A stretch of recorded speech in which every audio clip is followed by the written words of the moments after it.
What's going on, everyone, and welcome back to the Surprise Jab podcast. I'm your host, Zachary, spicy with new topics every single weekend, jabbing you with your daily dose of UFC. And as you can see, it is a new week, and we have another fight card ahead of us. UFC Fight Night London, Mosvar Evloev versus Leron Murphy. And this is one of the biggest fights of all time in the men's featherweight division. I don't think anyone truly understands what it is like to have two undefeated guys, both who've had 19 professional fights. Both are undefeated, going at it live in front of a crowd. It's going to be insane. And the winner of this will be taking on Alexander Volkanovski in his next title defense. I'm pumped.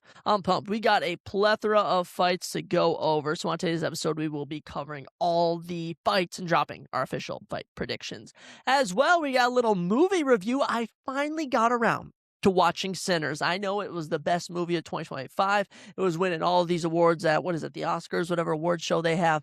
It was going crazy. I finally got around to watching it. I have my thoughts on the entire movie. And as well, what we'll be kicking today's episode off with is, of course, a rankings update. The UFC rankings have updated, and we're going to talk about everything that happened following UFC Vegas 114. But yeah, let's get right into it, ladies and gentlemen. It's the season. It's March Madness. If you didn't check out episode 272, go check it out. We predicted the entire March Madness bracket, and of course, it's going to be perfect, and we're going to win $1 million, right? Right, guys? I don't know. It just reminded me I was actually going to print out brackets tonight, and I forgot to do that. Let me actually make a note of that, because I hope that I can remember to actually print out brackets this year. Last year, I was on top of it. I printed out a bunch of paper brackets. This year, I've just been busy. But let's get right on into it with the first thing on the docket, which is the updated UFC rankings. And especially following UFC Vegas 114, we've had some changes. So, for starters, women's bantamweight division, Liana Santos passes Miesha Tate. I don't know why.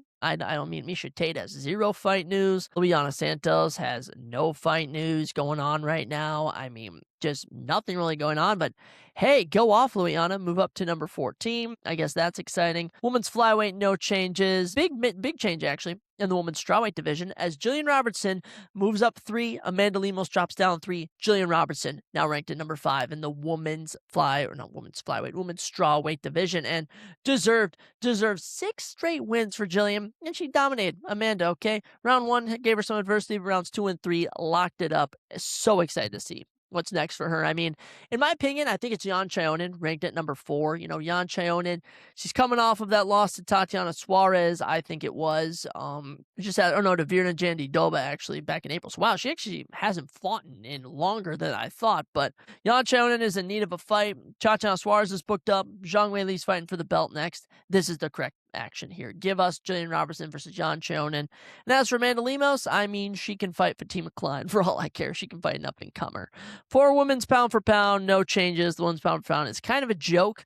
It's pretty much Valentina Shevchenko, Kayla Harrison, and Zhang Weili. Yeah, that's literally it. For the men's heavyweight division, Vitor Petrino, following his finish, or not his finish, but his fight of the night against, actually, they didn't even win fight of the night, but his win over Steven Asplund back at Vegas 114, Vitor's now ranked at number 15. Very deserved. I love it. And what's next for Vitor? There's a lot of options. You could go on Ante DeLeje. I think he called out Derek Lewis. I like Marcin Tybura. I like Shamil Gaziev. I like Mick Parkin. There is so much variety with what you can do with Vitor Petrino. In my opinion, I'm going to say we run Vitor Petrino versus Shamil Gaziev. That's right. Vitor Petrino, Shamil Gaziev, just two big meme fighters. I think it matches up perfectly. Men's light heavyweight and middleweight and welterweight have no changes. For men's lightweight, Renato Moicano moves up to number 10 with Rafael Fiziev. Moicano actually has a main event coming up here to kick off April against the unranked Chris Duncan. Big test for Moicano. I don't like his odds. I'll be honest, I think Duncan's going to probably run through him, but very interesting. They're beefing him up to number 10. So there's a little change right there. Men's featherweight is where we see the real changes here, and I absolutely love it. Josh Emmett down to 4, David Onama up to 14, Brian Ortega up to 11, and jumping 4 spots to number 10, Kevin Vallejos. I would say I regret giving Quinlan Sakiad Rookie of the Year last year, but I don't, just because I think he's on such a great career path and he had such good knockouts. But Kevin Vallejos, man, this guy made his debut last year, already ranked at number 10, and he is working his way up the ladder. And man, no one's ever done to Josh Emmett what he just did. Because obviously Yusuf Zalal finished him faster, but he finished him with a submission. Okay, what Kevin did is dropped him twice, brutalized him, beat him at his own game of knocking him out. Kevin Vallejos, absolute, excellent work. I don't really know what's next for him. Arnold Allen's booked up with Melchizedek Costa. Brian Ortega's leaving the division. Patricio Pitbull's booked up. Yusuf Zalal is booked up with Sterling. Gene Silva doesn't have a fight, but Gene Silva should be fighting up. So, in my opinion, I say we either do winner of Diego Lopez and Steve Garcia. I think that would be a fun fight. But really, Yair Rodriguez. Can we put Yair Rodriguez out to pasture? Yeah, oh my gosh, I'll never get over my Yair Rodriguez hate on this podcast. But dude, his last win was April 2025 against Patricio Pitbull in a boring fight. Before that, he had lost to Brian Ortega in February of 2024. Before that, in 2023, he had lost to Volkanovski, and his last win before that was February 2023 against Josh Emmett. So, Yair has one win in the last 3 freaking years. And he's somehow still ranked at number 4 in the divisions. No forgive us there. We need to send him out to pasture, and Kevin Vallejos will do just that. No changes at men's bantamweight. For men's flyweight, Asuma Mabayev drops down to 8. Don't know why that happened. Charles Johnson jumps up 1 spot to 13. I like it. Charles, what should we do next with you? Honestly, Charles Johnson and Brandon Moreno. Charles Johnson and Brandon Moreno would be a super fun fight. As for Asuma Mabayev, honestly, maybe, I don't know, guys. Maybe Brandon Royval versus Asuma Mabayev. That's what we should do there. And then when we get to the men's pound for pound, this one's crazy. Max Holloway no longer in the men's pound for pound. They put Arman Tsarukyan in at number 15. Charles up to 11, DDP down to 12, Jack Dalla up to 13, Magman Ankalaev to 14. Kind of a joke, if you ask me, but hey, I'm all here for it. Arman Tsarukyan will presumably wait for the winner of Ilia Topuria and Justin Gaethje, but we all know Gaethje's retiring. Win or lose, Justin Gaethje's retiring at the White House. And in terms of Ilia Topuria, I mean, I don't know. Ilia Topuria is just destined for greatness. I don't know if he's even going to fight Arman. For Magomed Ankalaev, yeah, dude, what should we even do with Magomed? He should probably fight maybe, oh gosh, I don't even know, guys. Osman Mirzakhanov if he beats Paulo Costa. Maybe the winner of that fight. Or maybe Khalil Roundtree Jr. I don't know. Very interesting stuff there. Jack Del Madalena's matched up with Carlos Prates. DDP should probably fight Nasruddin Imavov or Kyle Barallo. One of the two. And as for Charles Oliveira, I mean, dude, Charles versus, honestly, just run it back.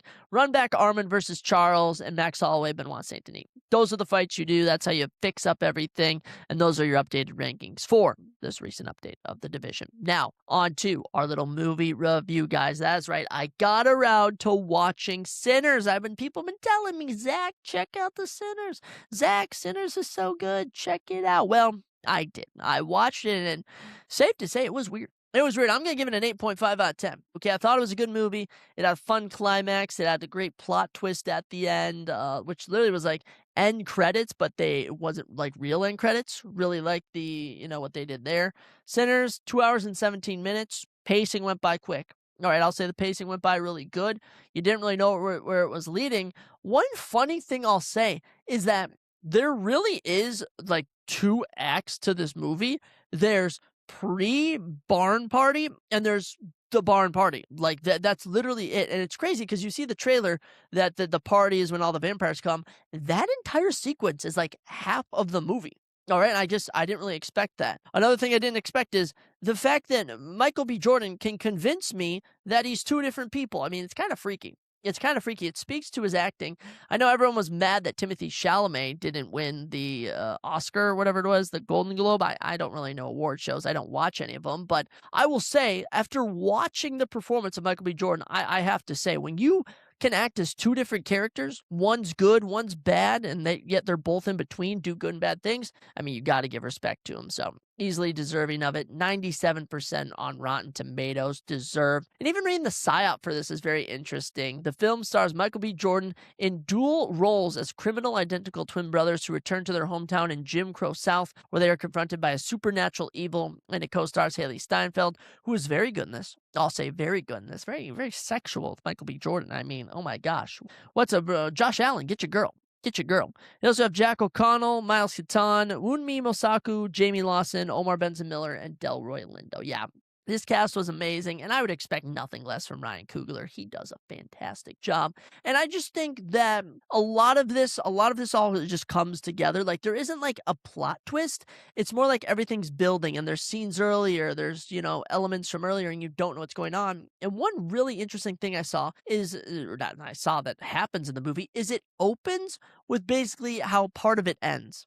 And it's crazy because the one character you don't really think is like one of the main characters ends up being literally the main character of the whole story, alongside, of course, Michael B. Jordan, of course. But yeah, this was fantastic. It's grossed over $370 million on a budget of $90 million. So obviously a hit, and it's just gonna be one of those great one-off movies. Now, the title Sinners, I think a lot of the themes that this movie touches on is that it covers all the sins. It's gonna cover greed, lust, gluttony, desire, passion, selfishness. It covers everything. Like everything, like they're all sinners. At the end of the day, everyone is sinners. Everyone's out looking for themselves. Yet these characters at times do things that redeem themselves. And I think it's fantastic. I thought it was a really good movie. I would also rewatch it. I think this is weird. The movie was so interesting. I want to rewatch and go back and catch key points and make notes on them and stuff. Sinners, 8.5 actually. 8.5 out of 10 for me. It is as good as the people say, and it is definitely worth a watch if you're looking for a good movie. You can watch it alone like I did. You can watch it with your family. You can watch it with a loved one. Like, it's a pretty versatile movie. Now, I'm going to say, don't watch it with, little kids or anything, but, still check it out. Give it a go. I'll say the vampire angle in here was really fun. And honestly, I would love to go into this not knowing that it's about vampires, because it would just make it so much better when it's revealed that it's vampires. It's just such a weird instance of that. But yeah, Sinners, very good. Check it out. It gets the stamp of approval from the Surprise Jab podcast. But ladies and gentlemen, let's get right down to business. We have, I believe, 14 fights. Everything stayed intact. It is currently Wednesday, 7:45 at night, and we still have all of our fights intact. So without further ado, here's your official UFC London predictions. And we did fire last week. We went 11-3. We have officially bounced back. We've predicted each main event correctly in March. So just let you know, this main event I'm so torn on. Okay, I was a bit torn on Charles and Max. I'm more torn on this because, like, guys, this is just such a high-level main event. We'll save it, but this main event has still got me just juiced up. So let's dive right into it. First up on the docket, women's bantamweight division, Melissa No Mess Mullins and Louiana Dread Carolina. Melissa 7-2, Louiana is 11-5, 1 inch in height for Melissa, 1 inch in reach for Louiana, and they both fight orthodox, so pretty close there. Louiana's the slight favorite at -120 as opposed to the +100 underdog, Melissa Mullins. And we'll start with Melissa Mullins in this case. She's kind of bounced in and out of the number 15 spot in the women's bantamweight division. She's 34. She's actually from England. Of those, 7 victories, she has 4 KOs. And funny enough, she actually, last MMA fight was June 2025, but in September, she was in some grappling round robin or something and went 2-1. So, was able to get a little, at least, actual competition action in September. She's gone 2-2 in the UFC. She's won a decision, dropped a decision, got a finish, been finished. She's kind of average, but I would like to think she could win in front of her hometown. Her game plan is kind of boiled down to takedowns, it seems. Like, striking appears to be kind of a weak point for her, but we have seen her get a TKO over Claudia Segula, so we know it's possible. For her opponent, Louiana Carolina, she's 32 from Brazil, 4 finishes as well. This time, though, she has 11 victories, and she's gone 6-4 in the UFC. It's crazy to think. When she debuted, she was 5-1, and since then, 11-5. But, she's come in, done decent. This is going to be year number 7 in the UFC for her.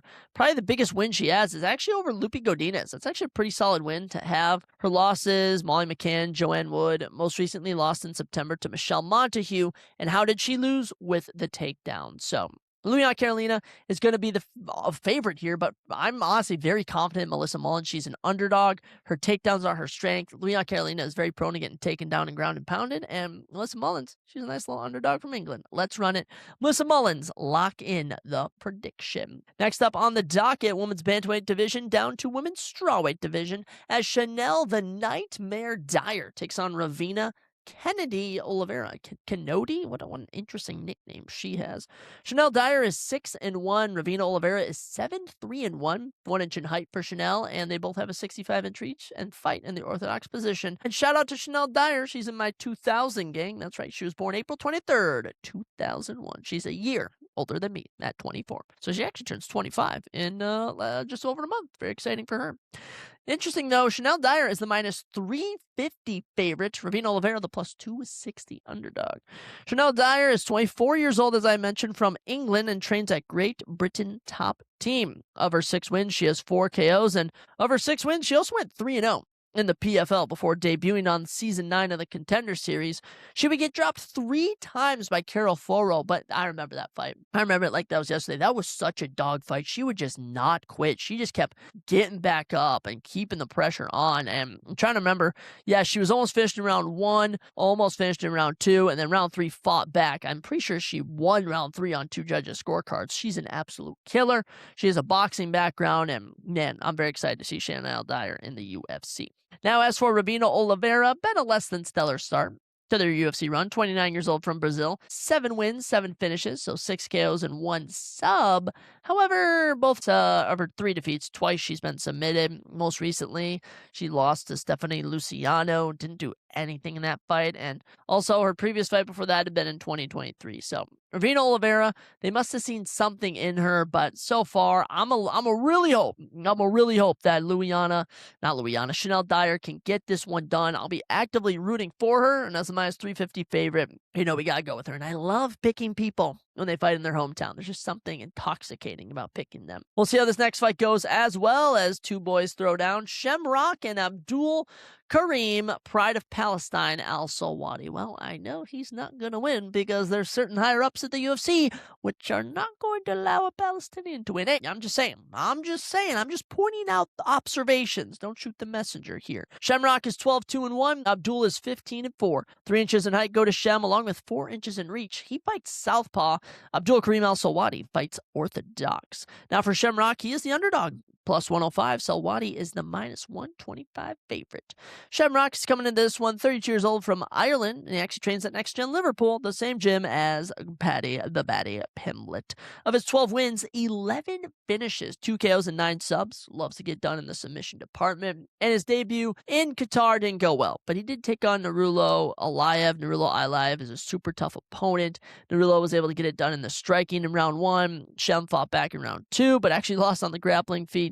And then round 3 just couldn't get it done. So Shamrock looking to turn the tide, bounce back when he takes on Abdul Karim Al Salwati. And 30 years old, born in Louisiana, but now fights out of Dallas. He's American. He's American, guys. How did anyone think he wasn't American? 10 of his 15 wins are by finish, 8 KOs and 2 subs, and all 4 of his defeats have come by knockout. He's actually had 4 straight canceled bouts, including 3 in 2025. This guy hasn't fought since March of 2024 when he was knocked out by Loic Radzaboev, and his last win came against George Hardwick in August of 2023. Is this the same George Hardwick who's the older brother of Harry? Oh my gosh, I'm pretty sure it is.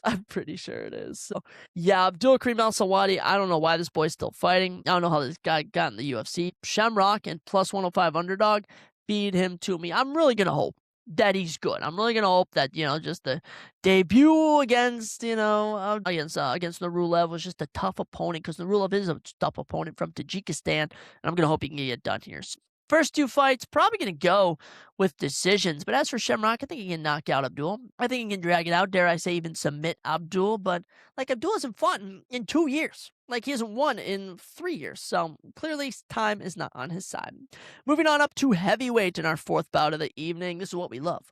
We love big heavyweights throwing down. And last week, Vitor Petrino and Steven Aspon redeemed the heavyweight division with a fight of the ages. What will happen here? I expect very little, as Louis Vanilla Gorilla Sutherland takes on Brando the Balkan Bear Parrish. Well, we have a gorilla and a bear going at it. Nothing gets better than this. He is 10-4. Brando is 5-1. 6'5" to 6'3", 2 inches in height for Brando, and 3 inches in reach. Gosh, he's a big boy. Orthodox stance for both of these gentlemen. Louis, plus 220 underdog, minus 270 favorite is Brando Parrish. Let's start with Louis Sutherland. Tough debut. He had to fight the absolute GOAT, which is Walter Walker, and there's nothing to do there. Okay, you're taking on a guy in Walter Walker who is just building a legacy of his own. All right, there's nothing you can do there to stop that. Okay, there's just nothing. So, of course, gets submitted pretty early on, only landed 3 significant strikes. But Louis, he's 32, he's from England. Those 10 wins right there, 8 are by knockout, and he's never been finished besides the loss to Walter Walker. Other than that, they've been decisions. So I do kind of like Louis' odds. I mean, he's just a big, burly guy. Looks like a bodybuilder at the end of the day. And we'll see how he does against Brando Peric. Now, there's little to know about Brando Peric. I mean, he's 31, from Australia, trains at City Kickboxing. All 5 of those victories have come by finish, 4 KOs and 1 sub.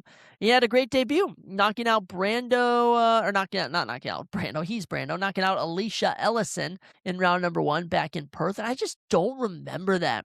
Was there any control time in this fight? Okay, I think there was 29 seconds. So yeah, so Alicia failed a takedown and then got TKO'd. I think I remember this. I picked Brando, but it was just pathetic. Like it was just pathetic. I think it was kind of like, damn, is this the state of the heavyweight division? So Brando Peric is coming in with some momentum. I just don't know. I feel like I should pick Brando. I feel like that would be smart, but Louis is just so fun. Like Louis just has this burly build on him. He's a fun little guy. I mean, can I get a little pull up a little picture here of Louis Sutherland for everyone listening to the YouTube version here? I mean, Louis Sutherland is just a fun guy. I mean, look at this guy. Look at this guy. Where was the where's this one? The LFL. Look at this. Look at those shoulder muscles on this guy. I mean, if you're watching the YouTube version, just know, like, or if you're listening to the audio version, just know it looks like he has a mountain on his shoulders. That's how jacked he is. So Louis Sutherland coming into this one. And what about Brando Peric? I don't know if I remember what he looks like exactly. Oh, he's kind of got the look. What is this picture with Israel Adesanya? Wow, that is very interesting. You know what, guys? Oh, I hate to say it. I'm going to go with Brando Peric. We're going to go with Brando. I think Brando Peric, he trains at City Kickboxing. He's a favorite for a reason. He's coming off a round 1 knockout. So we're going to go with Brando Peric. We might as well keep it rolling. Round 1 knockout. But just know, Louis Sutherland, we're rooting for you at the end of the day. Next up, middleweight division. Here's one of our first sacrifice fights of the night. There's a couple sacrificial lambs out there tonight, and Antonio Tricoli is one of them. As the debuting Mantas Kondratavičius is just coming in. Red hot, Lithuanian. I mean, guys, minus 575 favorite. It's nuts. 26 years old from Lithuania. I mean, look at the kid. 8-1. Now, you may notice the height differential here. Antonio has 3 inches in height on him. He also has 5 inches in reach. That's not going to play an impact, let me tell you. The only thing that's going to stop Montes from winning is his own abilities. That's all I'm going to tell you there. 6 KOs, 2 subs. He's got a 100% finish rate. Currently on a 3-fight winning streak. And he actually picked up a grappling win in October alongside his September victory over to Johnny Barbier, where he knocked him out in 1 minute and 6 seconds. I mean, that was the main event. And he literally just knocked him out so easy. And you're kind of just like, dang. That's it. That's how good he is. Montes, pretty much the pride of Lithuania. There was another Lithuanian fighter. I cannot remember her name. Julija Storylenko, and she was the last hope for Lithuania. And now it's Montes Kondratavičius. So we're picking Montes. I can lock it in because if you've been watching UFC over the last 2 years, you know about Antonio Tricoli. You know, sadly, this guy is just in here to get finished at the end of the day. Antonio Tricoli is 35 years old from Brazil. He's got 8 finishes. He's got 3 KOs and 5 subs, if you didn't know. Of his 6 defeats, he's been finished 4 times, including every loss coming under the banner of a UFC product. And his last win was 5 years ago in 2021. He debuted in June of 2024. Shara Magomedov knocked him out. He then took on Tresean Gore and got submitted in round 1. That was brutal. And then they sent him to Mansour Abdulmalik, who submitted him in 1 minute and 9 seconds. So they're just sacrificing him here. You know, Montes, I'm going to go with the knockout. I'm going to say he puts the pressure on him, puts those hands on him, and gets him out of there. Clips him on the chin a couple times. Give me Montes Kondratavičius over Antonio Tricoli. I think this should be a fairly easy victory for him. If I'm being honest. If I'm being honest, I think it should be a fairly easy victory. That's just my opinion. But next up, another heavyweight action fight here. Mario Pinto and Felipe Franco. Now, Mario Pinto, he was supposed to take on someone else. It was supposed to be Mick Market. It was supposed to be Mick. Instead, we're going to sacrifice Felipe Franco here. But I do give Felipe a chance. All right, as much as I would say no chance, I think he does have a chance. Now, Mario, by the way, 11-0. He's a hot prospect. 4 inches in height, 3 inches in reach. I mean, he's 28 years old from Portugal. Now trains out of, get this, London. 8 of those 11 wins are by finish. 7 kills and 1 sub. And in case you're wondering, who is Mick Parkin? Is he pretty good? Well, he's ranked at number 12 a men's heavyweight. So Mario Pinto is supposed to be taking on a ranked opponent, but is not. So far on the UFC, 2-0. He came off of Season 8 of the Contender Series, both round 2 knockouts. The Austin Lane one is awesome, and the Hanada Diaz one was just nasty. Now, two different approaches here. Austin Lane was done with one swift right hook and sent him down. With Hanada Diaz, he worked the takedowns, was actually looking for more submissions while landing ground and pound. It was vicious. It was a one-sided affair, and it really showed the versatility of Mario Pinto. So in will step our boy Felipe Franco, 25 years old, from Brazil. He trains out of Galpalo de Luta, the same gym as former UFC ranked heavyweight. Oh my gosh, I already forgot his name. Halton Almeida. Wow, Halton Almeida, already fading from my memory. Currently on a little 2-fight winning streak. Wow, I didn't even know that. He has 10 of those 10 wins by finish, 6 KOs and 4 subs, and his last win came February 7th in some independent promotion. But yeah, this guy was cruising to a victory over Freddie Vidal. I mean, that was an awful fight. That was awful, and then Freddie flipped the tide, locked in a rear naked chokehold with 12 seconds left, and submitted him. So no shot. I'm picking Felipe Franco. Mario's a minus 550 favorite, by the way. He's the second biggest favorite on this card. You already know we're locking him. Mario Pinto. Love him. Portuguese. Fighting out of London. We're going with him. Next up, I believe this is going to be the second to last prelim here. I have no idea why it's not on the main card. This is one of the highest level unranked featherweight fights you could get, as one of my favorite nicknames too, might I add. Daniel the Last Kingsman Wood. Oh, the Last Kingsman. Oh, that gets me going. Takes on Losine Black Panther Kita. I mean, this is going to be good. This is going to be fan. Nathaniel Wood, 22-6. Losine Kita, 16-1. 1 inch in height for Losine, 3 inches in reach, and he fights orthodox for both of them. Now for Nathaniel Wood, plus 155 underdog. Bit surprised by that. Losine's the minus 180 favorite. They're thinking very highly of Losine Kita. Now I want to preference something. Losine Kita's 20 years old, from Papua New Guinea. Now fights out of Belgium. He's on a 5-fight winning streak. 10 of those 16 wins are by knockout. He's also gone 10-1 in the Octagon, one of the top promotions in Europe, and he was supposed to fight Patricio Pitbull. I'm trying to think, when was that one? That was in Paris. He was supposed to fight Patricio Pitbull in Paris. He missed frickin' weight. What does that say? I don't know. I don't think he's that professional. Now, there's a lot of hype with this guy. There's a lot of hype. Is he good? I don't doubt it. I don't. But the one thing I'm not going to do is fall victim to guys coming over from another promotion who people expect to take over. It quite literally never works. You want me to tell you the one exception over the last few years? You can bring up Alex Pereira. I don't count Alex Pereira. It's Kayla Harrison. And Kayla Harrison is just a special case. But when I'm looking at guys, I'm talking about Patricio Pitbull. I'm talking about MVP. I'm talking about Aaron Pico. All right, these guys come over and they expect to be these world beaters, and they just aren't. Okay, and obviously MVP is probably the best chance out of all of those. But Nathaniel Wood, guys, he has been killing it. 6-1 in his last 7. 3 straight wins. And by the way, he's just been fighting dogs for the longest time. Just absolute dogs. 32 years old, from London, trains at Great Britain top team. Shout out to his teammate, Chanel Dyer. 7 KOs and 6 subs give him 13 of his 22 wins by victory. And of course, this man has gone 10-3 in the UFC. So absolutely love it. He's an absolute beauty. And look at these names. Jose Delgado, Morgan Cherie, Daniel Pineda. All right, the Muhammad Nurmagomedov is BS. We all know it's BS. Andre Fili, Charles Jourdain, Charles Rosa. All right, this dude is an absolute savage, and I cannot wait to see him put the whooping on Losine Kita. I got to ride with my boy Nathaniel Wood, especially since he's an underdog. Now, if Losine had been an underdog, might have thought more of him, but the fact they put the disrespect, the fact that they would do that to the Last Kingsman, Nathaniel Wood, we cannot give the UFC any respect here. We need Nathaniel Wood to show the Black Panther how the Kingsmen get it done. So, Nathaniel Wood over Losine Kita, a finish would be fantastic, but he's more of a decision machine. Let's be real.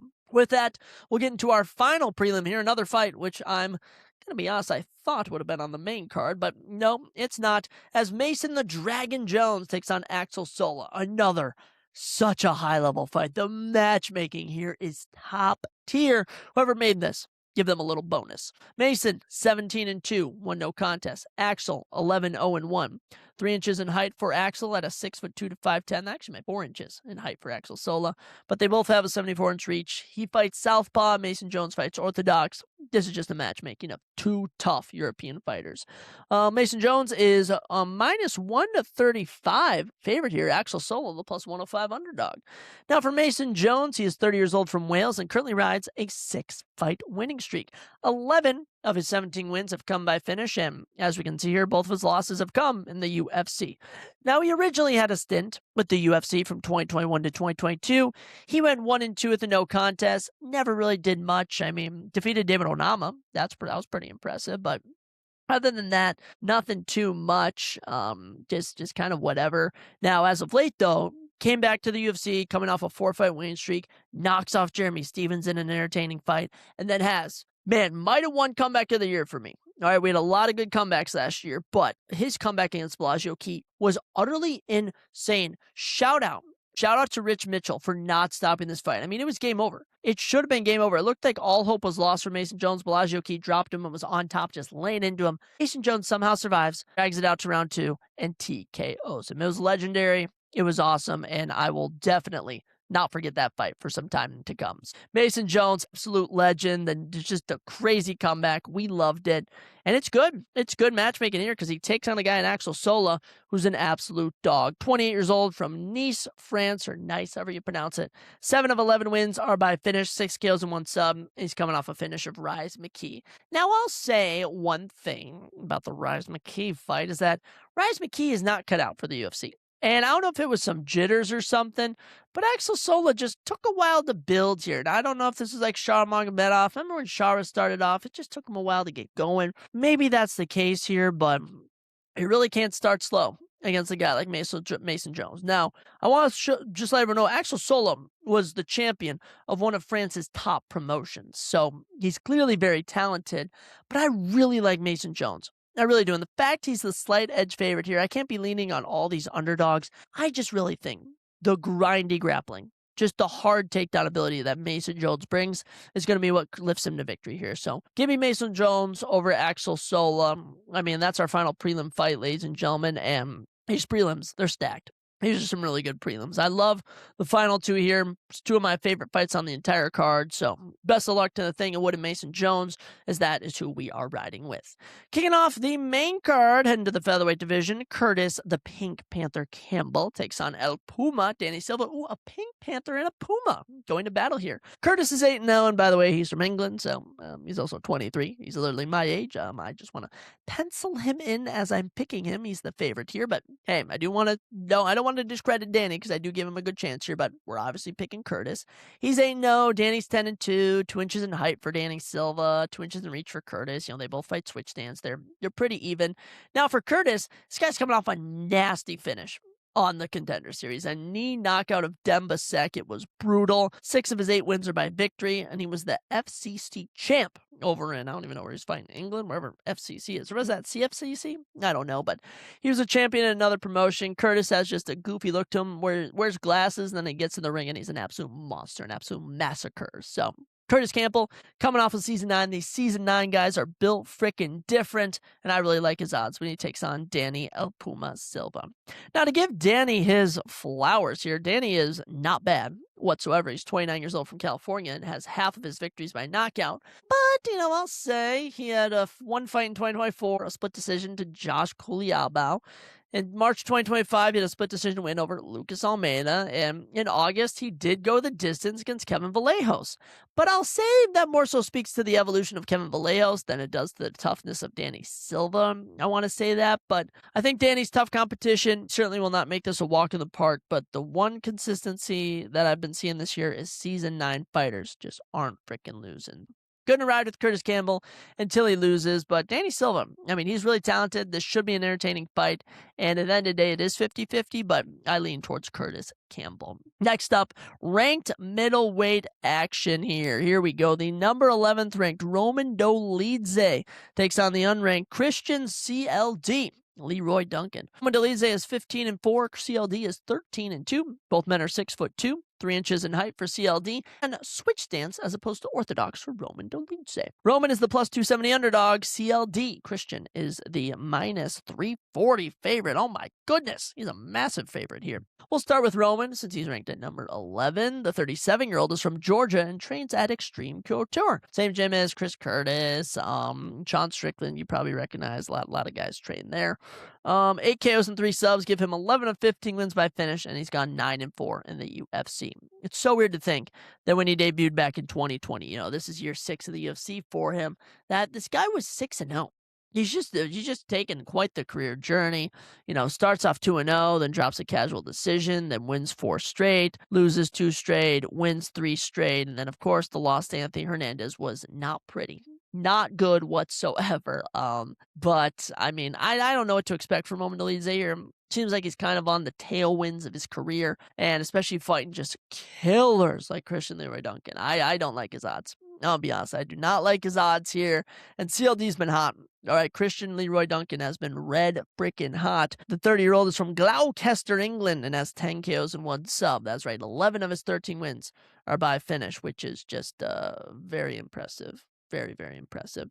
And, I will also say is that he's 6-2 in the UFC. He's had a very good run so far with that. Okay, so we'll see what happens. We'll see, but I really like CLD here. I mean, his last 2 fights, nasty knockouts of Marco Tulio, Eric Anders, both of them vicious. All right, the Marco Tulio one is one of the best knockouts I've seen. I mean, this dude literally slumps him, like faceplant knockouts. Marco Tulio, and Marco Tulio is a legit fighter. So we're gonna go CLD to get it done against Roman. I wouldn't be surprised if Roman Dolidze gets knocked out for the first time in his career. Okay, he's only ever been submitted once, and that was by Anthony Hernandez. Other than that, it's been decision losses. So best of luck to these gentlemen, but you already know I'm riding with CLD, Christian Leroy Duncan. And also, might I add, is that he's the hometown guy in England, because anyone from England's the hometown guy. Next up, we have our final sacrifice. The co-main event could be considered a sacrifice, but this one is just plain ludicrous that's being made. Iwo Baranowski, who is 7-0, is taking on the 13-7 Austin Lane. Austin has a lot of height here, 6'6" to 6 foot, 80-inch reach to 73, orthodox stance. He's also 9 years older. You maybe look at this going, geez, Austin Lane is going to dominate this guy. Well, let me inform you of something. Iwo Baranowski is a -410 favorite, and that's because the 27-year-old from Poland has all 7 of his victories by finish. He has all 7 of his victories by round 1 finish, and he's coming off a 1:29, one of the best comebacks of the year against Ibo Aslan. That's the most entertaining 1:20 fight I've ever seen. Literally, like, it starts off, Ibo drops Ibo Aslan, all right? And you're like, it's game over. Then Ibo gets back up, and he slubs Iwo Baranowski. Ibo continues to eat it, stays on the cage, then he throws back, and he drops Ibo Aslan. It was disgustingly delicious. I loved every second of it, and it was so good. And you may be like, wow, he's got a lot of hype coming in. I mean, look at that. He also had a 20-second knockout on the Contender Series. That's good. So let's look at his opponent. The 6'6" Austin Lane. Yeah, I have no idea how this guy's in the UFC still. He is a whopping 1-4 with a no contest in the UFC. Okay? He is recently on a 2-fight losing streak in 2025 where he was finished in both of them, each worse than the next. So, I mean, can Austin Lane pull off the upset? Maybe. Maybe he can, but honestly, I do not like his odds. Give me Iwo Baranowski by round 1 knockout. Doesn't get much easier than that. Next up, the big 3. The big 3, if you will, and I'm so surprised this isn't the co-main event. I'm so surprised this fight is happening. Such weird matchmaking. Michael Venom Page and Sam Patterson. MVP is ranked at number 13 in the men's welterweight division. So shout out to Sam Patterson for getting this opportunity, but I guess they just want to London boys to throw down. I get that. They're from different areas. Obviously MVP's from London. Sam Patterson's from a different area in England, I'm pretty sure. But Michael Venom Page is 24-3. Sam Patterson's 14-2. Both 6'3". Both 79-inch and 78-inch reach, both similar there. Which stands for MVP, orthodox for Sam Patterson. They are both 2 lanky, long guys who love to strike. For MVP, we'll start with him. He's had a legendary career. He's 38, -250 favorite from London. 16 of those 24 victories are by finish. And look at that.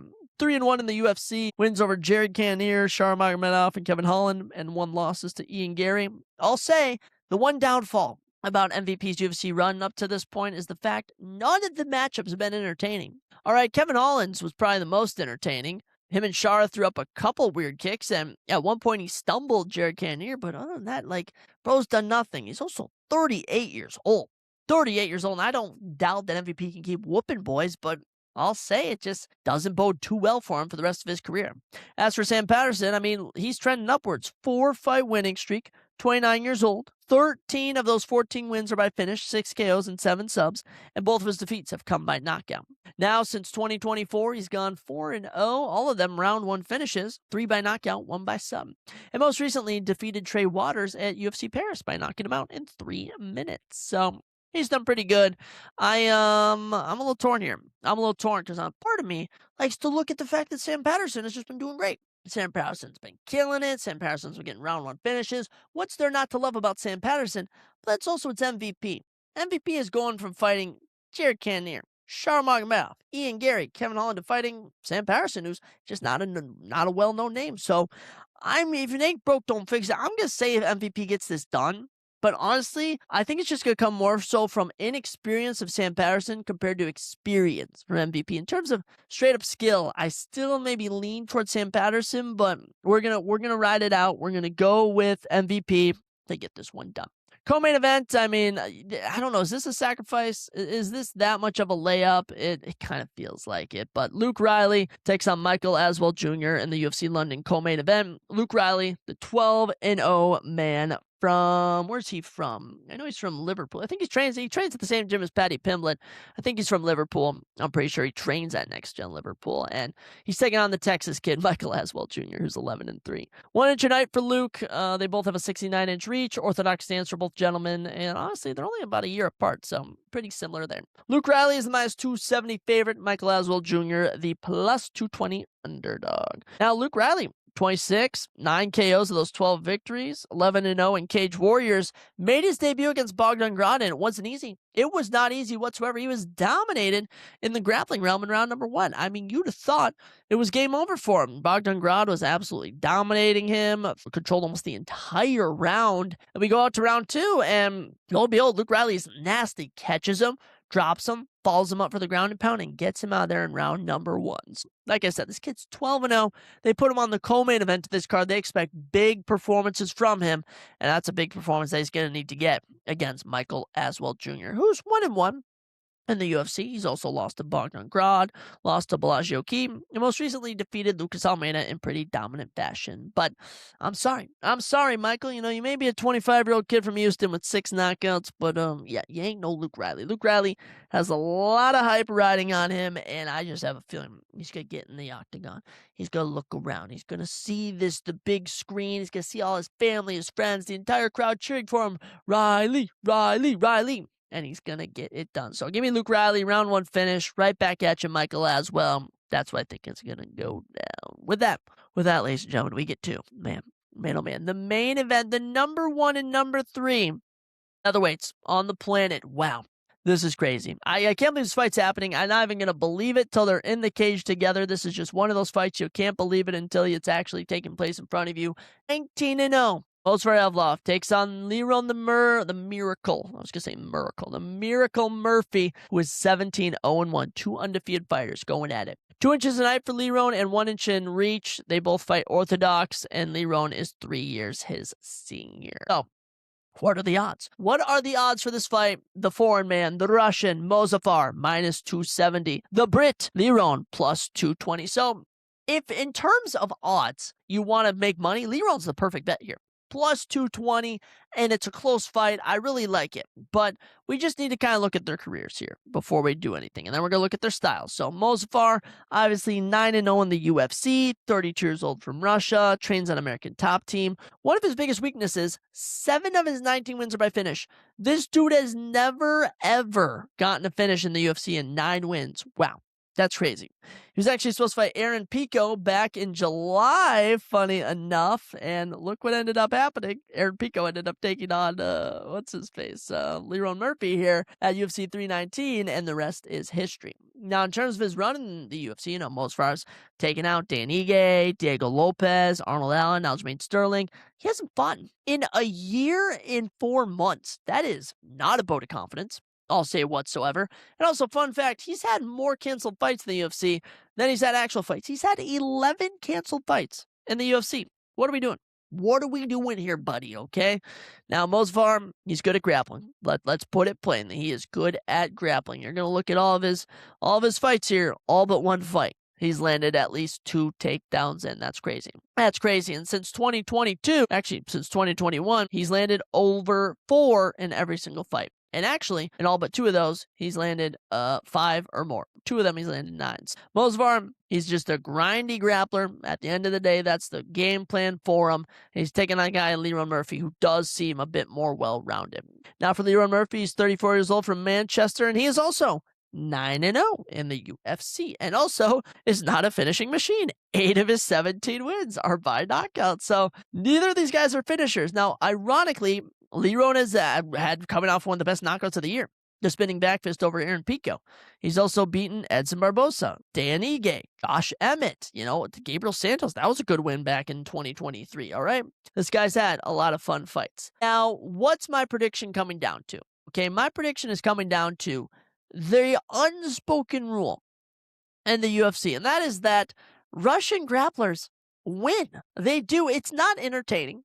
And I have a horrible feeling this is not going to be entertaining, but I just watched my boy Charles Oliveira maul Max Holloway in the grappling realm, okay? And I think for Leron, when we just look at his record here, okay, when he was struggling against Aaron Pico back in August, it was due to grappling. Josh Emmett managed to shave 2 rounds off of Leron Murphy. How did he do it? With the grappling. Dan Ige found success against Leron Murphy in the striking, but actually did land grappling. Josh, who else? Gabriel Santos in his 1 split decision troubled him with grappling. When Marco Americani won round 1 over Leron, it was through grappling. So I just think, also in his only draw in his career, it was a grappling spree. I just think that Leron is susceptible to grappling. When we look at Movsar Evloev, the only thing I've seen him susceptible to was in the Aljamain Sterling fight. He faced some tough grappling. And in the Diego Lopez fight, he faced submissions. 2 things that you're just not going to see a lot of from Leron Murphy. So I think it is best for business. I think it's the greatest business decision ever if you can have Leron Murphy win. But honestly, at the end of the day, I got to pick Movsar. There's a reason he's up to minus 270. There's a reason for it. I know he hasn't fought in a year and 4 months, but dude, he's a grindy Russian grappler. That is what they do. That's what they do. That's what they do, guys. Movsar Evloev versus Leron Murphy. That's my official prediction for UFC London. Do I think it's going to be entertaining? I pray it is. I pray it is. And so far, patterns is not really on our side. It's kind of gone like boring, entertaining, and this next one is slated to be boring. So fingers crossed it delivers. But those are your official predictions for UFC London, Evloev versus Murphy. So a lot of fun fights, guys. I'm excited. And in terms of the winner of this, they're going to be ranked number 1 in the division. They're going to have a matchup with Alexander Volkanovski later in the year, and Stardom is in their future. So a lot rides on this. We got a lot of fun, but in terms of that, that's all the predictions we have. That is all we have for today's episode. So best of luck to all these competitors. It's going to be a fun card to watch. I'm going to be working a little overtime, and the prelims start at noon, so I'm probably going to miss a majority of the prelims, but when the main card kicks off, I'm pretty sure at 3 or 4, I should be able to watch it. So for sure, I'll catch the final 3 to 4 fights of the night, but if not, we'll go back and rewatch everything. So ladies and gentlemen, thank you so much for listening. Let me know what you guys thought of Sinners, and also let me know your guys' UFC London predictions. You already know what I'm going to say. I'll catch you next time on the Surprise Jab Podcast.